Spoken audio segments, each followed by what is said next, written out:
నమస్తే. చలో medical college మొత్తానికి ఆంధ్రప్రదేశ్‌లో ఒక డిఫరెంట్ అట్మాస్ఫియర్ క్రియేట్ చేసింది. ఎందుకంటే అకాడమిక్ లైన్‌లో జరుగుతున్న అన్యాయాల్ని ఎండగట్టడంలో వైసీపీ ఈరోజు చలో మెడికల్ కాలేజ్ కార్యక్రమంలో భాగంగా అన్ని మెడికల్ కాలేజ్ దగ్గర ఆందోళన కార్యక్రమాలు చేపట్టింది. అలాగే మచిలీపట్నంలో కూడా. అదే కార్యక్రమానికి హాజరయ్యారు. ఆ కార్యక్రమంలో పాల్గొన్నారు. డాక్టర్ రాధాకృష్ణ ఎన్టీఆర్ జిల్లా వైసీపీ డాక్టర్ సెల్ ప్రెసిడెంట్ వారు ప్రస్తుతం మనతో జాయిన్ అయ్యారు లైవ్‌లో. నమస్తే డాక్టర్ రాధాకృష్ణ గారు. నమస్కారం సార్. డాక్టర్ రాధాకృష్ణ గారు, చలో మెడికల్ కాలేజ్ వైసీపీ పిలిపించింది.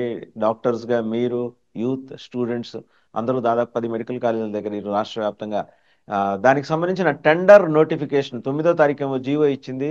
అలాగే నిన్న రాష్ట్ర ప్రభుత్వం AP MSIDC, AP medical infrastructure development corporation, వాళ్ళ మెడికల్ సర్వీసెస్ అండ్ ఇన్ఫ్రాస్ట్రక్చర్ వాళ్ళు నిన్న టెండర్ కూడా ఇచ్చారు. ఫేజ్ 1లో 4 కాలేజీలు అని చెప్పేసి కర్నూలు, ఆదోని, మదనపల్లె అండ్ పులివెందుల. దానికి సంబంధించి టెండర్ ఆ, ఇది ఆ, ఆ, ఫీజు కూడా నిర్ధారించేసి, అంటే గవర్నమెంట్ చాలా ఫర్మ్గా ఉంది, ముందుకెళ్ళాలి ఆ, మెడికల్ కాలేజీల ప్రైవేటైజేషన్ విషయంలో. దీన్ని మీరు ఎలా అడ్రస్ చేయబోతున్నారు వైసీపీ? మేము దీన్ని అడ్డుకోబోతున్నాం సార్. ప్రజా ఉద్యమాల ద్వారా, రాజకీయంగా ఒత్తిడి తీసుకురావడం ద్వారా, ప్రజల్లో చైతన్యం తీసుకురావడం ద్వారా మేము అడ్డుకోదలుచుకున్నాం. ఒకవేళ ఎవరన్నా ఈ టెండర్ ప్రక్రియలో పాల్గొని కాలేజీని తమ సొంతం చేసుకునే ప్రయత్నం చేసినా, రేపు రాబోయేది వైఎస్ఆర్సీపీ ప్రభుత్వమే. ఆ కాలేజీని మళ్ళీ వెనక్కి తీసుకుంటామని చెప్పి మా నాయకుడు జగన్మోహన్ రెడ్డి గారు చాలా బలంగా చెప్పారు. అది ఖచ్చితంగా చేసి తీరుతాం. రైట్. ఇంకో మాట చెప్తున్నట్టు ప్రభుత్వ వర్గాల నుంచి ఎంత సమాచారం, ఒక్క బిడ్ వచ్చినా సరే మేము ఖచ్చితంగా అలాట్ చేస్తామని చెప్పేసి, అంటే అసలు బిడ్లే రాకుండా చేయాలని మీరు ప్రయత్నం చేస్తున్నట్టు ఏమన్నా పాలక ఎన్డీఏ కూటమి భావిస్తోందా? మేము రాజ్యాంగబద్ధంగా ప్రజా పోరాటాల ద్వారా అడ్డుకోదలుచుకున్నాం సార్. అది ప్రభుత్వానికి తెలియజేస్తున్నాం. ఒకవేళ ప్రభుత్వం మారిన వెంటనే ఆ కాలేజీలను తీసుకుంటామని చెప్తున్నాం. ఇప్పుడు వచ్చేది వ్యాపారస్తులే, వ్యాపారం కోసం వస్తున్నారు. వాళ్ళ వ్యాపారం నిలకడగా లేదు, ఉండదు, ఉండబోదు అని చెప్పి మేము గట్టిగా చెప్తున్నాం. అయినా కూడా ఈ సంవత్సరం 2 సంవత్సరాలు నడుపుకున్న చాలు, జనాన్ని దోచుకున్నా చాలు అనే ఉద్దేశంతో వస్తే ప్రతి రూపాయిని కూడా మేము ప్రభుత్వం అధికారంలోకి వచ్చా కక్కిస్తాం. అండ్ డాక్టర్ గారు, అంటే ప్రైవేటైజేషన్ కారణంగా ఆ, మనం నష్టపోతున్నది ఏంటి, ఎంత? ఆల్రెడీ మన ఆ, రాష్ట్ర ప్రభుత్వం తీసుకున్న నిర్ణయం కారణంగా 700 మెడికల్ సీట్లు వెనక్కి వెళ్ళిపోయినాయి నేషనల్ మెడికల్ కమిషన్కి. తెలిసిన విషయం మీకు అది. అంటే గోడ కొట్టిన సున్నాం. మళ్ళీ భగీరథ ప్రయత్నం చేయాలి, తలకిందులుగా తపస్సు చేస్తే గానీ మనం అవి ఆ సీట్లు తెచ్చుకోలేని పరిస్థితి. ఏమంటారు? సార్, ఈ 2 సంవత్సరాల్లో 5 మెడికల్ కాలేజ్ మొదలు పెట్టడం అనేది ఏ ప్రభుత్వం చేయగలిగిన పని కాదు. జగన్మోహన్ రెడ్డి గారు స్థిరమైన నిర్ణయంతో, ఆయన బలమైన కాంక్ష దీక్షతోటి ఆ కాలేజీలు పూర్తి చేశారు. అండ్ ఇందులోది సెంట్రల్ గవర్నమెంట్ కూడా సహకరించి 60-40 బేసిస్ మీద ఇస్తాం, దేశవ్యాప్తంగా కాలేజీలు పెట్టండి అని ఎన్డీఏ ప్రభుత్వంలో చెప్పినా చంద్రబాబు నాయుడు గారి ప్రభుత్వం అప్పుడు కాలేజీలు తీసుకోలేదు. కేవలం జగన్మోహన్ రెడ్డి గారు వచ్చిన తర్వాత 15 మెడికల్ కాలేజీలకి పర్మిషన్లు తీసుకుని 5 పూర్తి చేసి ఇప్పుడు 3వ సంవత్సరం ఉన్నారండి ఆ 5 కాలేజీల వాళ్ళు. ఒక్కొక్క కాలేజీకి 150 సీట్లు. ఇప్పుడు ప్రైవేట్ పరం అయితే ఏమవుతుందంటే అందులో 50% సీట్లు రిజర్వేషన్లకి వాటికి కింద రాకుండా కేవలం ధనిక వర్గాలకు మాత్రమే చెందుతుంది. ఎవరైతే ఆ సీట్లని అంత ఎఫోర్డ్ చేయగలరో వాళ్ళకి మాత్రమే చెందుతాయి. న్యాయంగా, రాజ్యాంగబద్ధంగా బీసీ, ఎస్సీ, ఎస్టీలకి, పేదవాళ్ళకి రిజర్వేషన్ల ద్వారా అందే సీట్లలో సగానికి సగం కోత ఏర్పడిపోతుంది. ఇప్పుడు ప్రధానంగా ప్రస్తావనకు వస్తున్న విషయం కూడా అదే. అంటే తాడిత పీడిత విస్మృత సామాజిక వర్గాలు ఎఫెక్ట్ అవుతాయి. అంతెంతలేసి ఫీజులు కట్టుకోలేని పరిస్థితి, మెరిట్ వచ్చినప్పటికీ కూడా ప్రైవేట్, ఇప్పుడు ఈ పీపీపీ మోడ్లో వచ్చే ప్రైవేట్ కాలేజీలో చేరలేని పరిస్థితి స్పష్టంగా కనిపిస్తుంది కదా. ఇది సెన్సిటైజేషన్ ప్రోగ్రామ్ ఏ రకంగా చేయబోతున్నారు? ఎందుకంటే దీని మీద దేశవ్యాప్తంగా ఇప్పుడు దృష్టిని ఆంధ్రప్రదేశ్ వైపే చూస్తుంది. ఎందుకంటే కేంద్ర ప్రభుత్వం నిర్ణయానికి వ్యతిరేకంగా రాష్ట్ర ప్రభుత్వం ఇక్కడ ఈ నిర్ణయం తీసుకున్నట్టు కనిపిస్తోంది. మొన్నటికి మొన్న హెల్త్ మినిస్టర్ సత్యకుమార్ యాదవ్ గారు చాలా ఓపెన్ గా మాట్లాడారు. ఆ, ప్రతిపక్ష నాయకుడు జగన్మోహన్ రెడ్డి గారిని ఉద్దేశించి, మాజీ ముఖ్యమంత్రిని, మీరు కాదు మీ తాతగారు కూడా రద్దు చేయలేరని. అంటే అంత పరుష పదజాలంతో ఉపయోగించాల్సిందే. డెమోక్రసీలో తప్పుడు నిర్ణయాలు తీసుకుంటే తర్వాత వచ్చే ప్రభుత్వాలు దాన్ని కోర్టుకెళ్ళి సవాల్ చేసి ఆ నిర్ణయాలు ఉపసంహరింప చేసేలాగా చేసిన మనం లోగడ చూసాం. మనకు ఆ భూముల హైదరాబాద్లో పెద్ద ఎత్తున 800 ఎకరాలు కట్టబెట్టారు ఆ భూములు. రాజశేఖర రెడ్డి గారు వచ్చిన తర్వాత సుప్రీంకోర్టుకి వెళ్ళారు, అది అది మళ్ళీ అయిపోయింది సార్, వాపస్ అయిపోయింది. తీసుకున్నారు.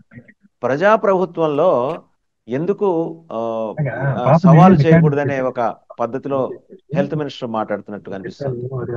ఆంధ్రప్రదేశ్ బీజేపీ దౌర్భాగ్యం ఏంటంటే ఇక్కడున్న బీజేపీ నాయకులందరూ తెలుగుదేశం పార్టీ బి టీం. వాళ్ళు బీజేపీ ప్రయోజనాల కోసం కాకుండా తెలుగుదేశం ప్రయోజనాల కోసమే మాట్లాడుతూ ఉంటారు. అందులో మనం పురంధరేశ్వర్ గారు ఏ విధంగా చంద్రబాబు నాయుడు గారిని, లోకేష్ ని తీసుకుని వెళ్ళి అమిత్ షా గారితో కల్పించడం, అక్కడ పడిగాపులు గాయటం ఇవన్నీ చూసాం.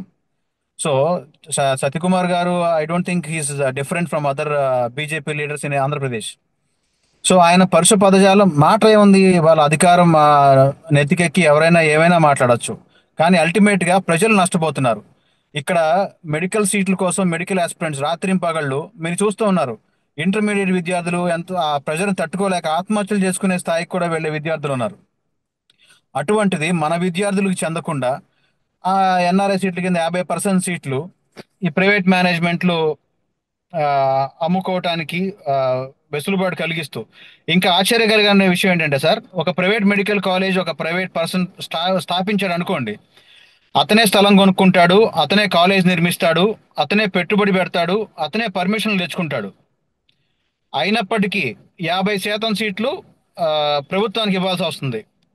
కానీ ఇక్కడ విచిత్రంగా తెలుగుదేశం ప్రభుత్వం ప్రభుత్వమే స్థలం ఇచ్చి ప్రభుత్వమే పెట్టుబడి పెట్టి చివరికి మనకు వచ్చేది మిగిలేది ఏంటంటే అదే 50% సీట్లు.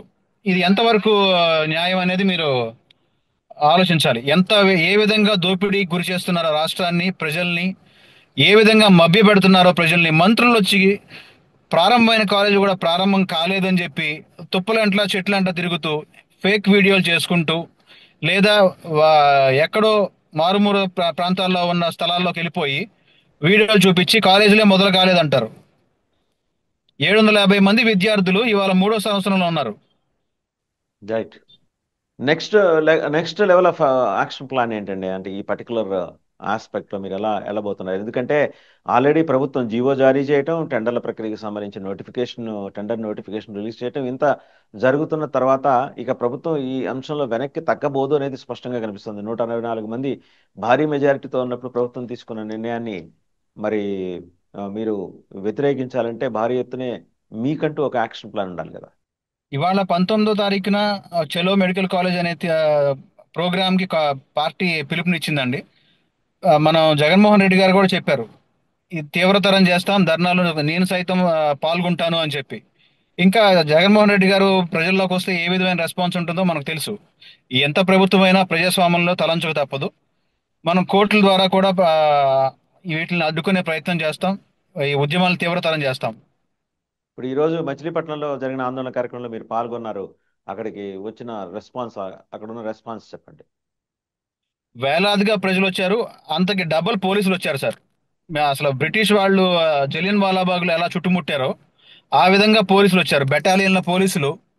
అంత రాష్ట్ర రిసోర్సెస్ ని ఒక మంచి కార్యక్రమాన్ని కోసం కాకుండా ఇలా ప్రజల గొంతుకులను నొక్కటానికి, ప్రజలను అణిచివేయటానికి ఆ, ప్రభుత్వం చేపట్టడం చాలా దురదృష్టకరం. రైట్ డాక్టర్ గారు, thank you very much. So చూసాను డాక్టర్ రాధాకృష్ణ ఈరోజు ప్రత్యక్షంగా మచిలీపట్నం మెడికల్ కాలేజ్ దగ్గర జరిగిన ఆందోళన కార్యక్రమంలో పాల్గొన్నారు. అక్కడ పోలీసుల మోహరింపు అక్కడికి వచ్చిన వారికన్నా ఎక్కువ స్థాయిలో మోహరించడం అనేది కనిపిస్తోంది. ప్రభుత్వం ప్రజల ఆకాంక్షలను నొక్కివేసే విధంగా వ్యవహరిస్తుంది అనేది ఆయన అభియోగం. ఎనీహౌ చూద్దాం YCP further course of action plan ఈ పర్టికులర్ అంశంలో ఎలా ఉంటుందో. Thank you very much doctor Radhakrishna గారు. Thank you sir, thank you.